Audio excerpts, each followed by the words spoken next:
The Steinhoff scandal is one of several that have hit corporate South Africa recently. Henley Business School has come up with #Corporate Activism campaign. It aims to encourage corporate and organizational leaders to be activists against the influences of state capture and corruption. Dean and Director of Henley Business School, Jon Foster-Pedley, joins us now to discuss this. Prof, lovely to have you with us in studio. I wanted to ask you how you go about inculcating these sorts of values in people who've already lived a good deal of their lives and only reach you at tertiary level. Well, the interesting thing is that these are basic family values and society values anyway, so it's not something alien to us. I think something weird happens to people sometimes when they enter business or government. They have to act in ways that are about business. And that idea is it's about profit, etc. But in reality, nothing can survive without us having a really good sense of social value. We do business to provide value to society by creating goods and services.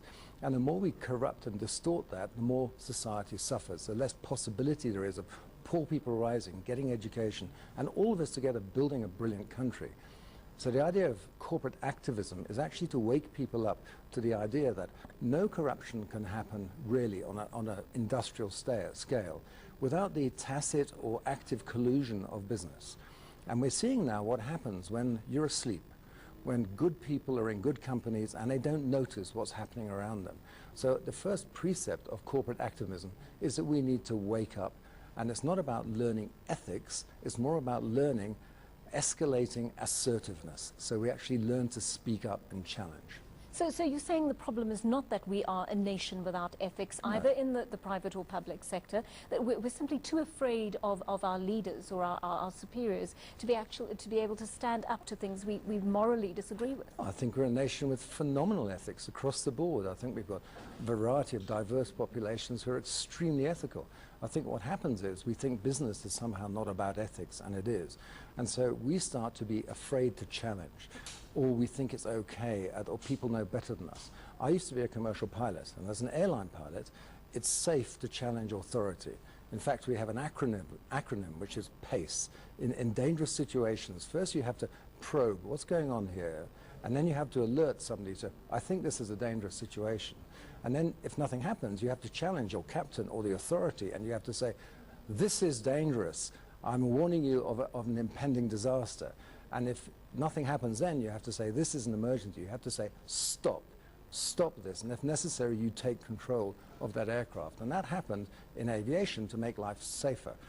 And medicine doesn't do that. Business doesn't do that. Government doesn't do that. What we need to do is teach people to be assertive and to challenge. We know this isn't good for us. We are scared of our jobs, etc. But the bigger problem is if you don't speak up, your company may go under, like we've seen with maybe Steinhoff or KPMG or Bell Pottinger. These were good people working in those companies, but their leaders let them down.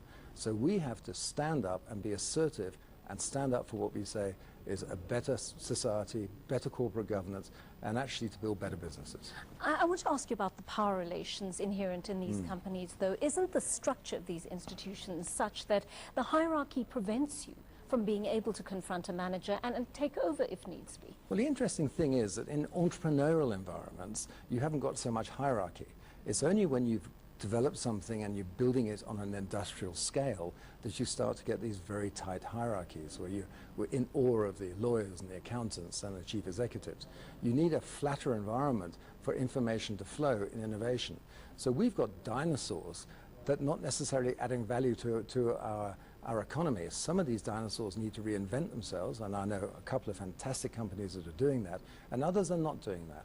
So what we need is to generate some pushback inside and help the new leaders who are emerging speak out. If the old leaders aren't able to do that, the new leaders must take over. Let me just ask you about this notion of lack of ethics often results in profit, because many people believe that if you are ethical, you won't make money in the business world. Is that true? Well, let's just think. Steinhoff, KPMG, Bell Pottinger, SAP, the litany continues of people who might have thought that, and I'm not saying they did, might have thought that. And it's clear in the world of transparency, radical transparency, that these days you don't get away with it in the way you might have done before. So no, profitability in the long term and the sustainability and survival of your company doesn't depend on lack of ethics. In fact, it depends on great ethics properly implemented. Let me ask you about the change in the South African consumer. We've seen a far more assertive South African consumer, even if we don't see the assertiveness within those companies. We see ordinary consumers becoming activists more than ever before. Yes. I mean, look at what happened to Bill Pottinger. How important is it for South African companies in particular to take more careful note of what that consumer is saying? Well, let me give you another aviation analogy. You know, you have a pilot and you have an autopilot. You turn your autopilot on so the plane flies straight and level. You don't want your pilot to be on autopilot, because your autopilot's a machine. You want your pilot to be alert, noticing, managing all that. A lot of us have become on autopilot. So what we need to do is wake up and be alert and notice what's going on around us. This will create a dynamic economy, and it'll also help innovation.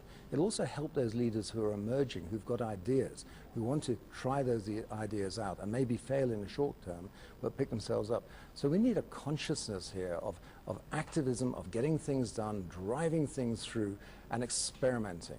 We don't need we don't need a sort of deference to massive institutions that are not helping us anymore, nor the leaders who are driving those who are not awake. What you want are leaders, political leaders, societal leaders, and business leaders who are awake, who are trying, who are humble, who feel a sense of service in what they're doing. Thank you so much for coming in Pleasure. to talk to us. Lovely to have you. Dean and Director of Henley Business School, Jon Foster-Pedley. More of the day's top stories when Afternoon News continues.